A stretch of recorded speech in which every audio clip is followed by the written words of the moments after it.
গত 16 বছর আমাদের পাকিস্তানে বিমান যেতে পারে নাই কেন? এটা কোন ধরনের নোংরা রাজনীতি?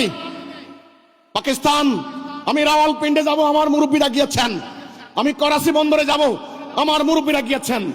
আপনারা নোংরা রাজনীতি করে 71 এর পক্ষে বিপক্ষে, এই সমস্ত নোংরা রাজনীতিকে আমি বিশ্বাস করি না।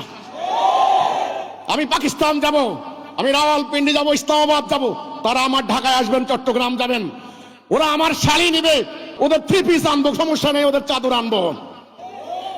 তাহলে আমার কথা হচ্ছে এই দক্ষিণ এশিয়া, আমাদের শিক্ষা, বাণিজ্য, আমাদের অর্থনীতি, আমাদের ভূ রাজনীতি, আমাদের সমুদ্রপথ, আমাদের নদীপথ, আমাদের অনেক কিছু, আমাদের সংস্কৃতি, আমাদের কালচারাল রিলেশন, সমস্ত কিছু আমাদের এটা রিলেটিভ, আমাদের এগুলা খুব সম্পর্কিত, ইরিলেটিভ নয়।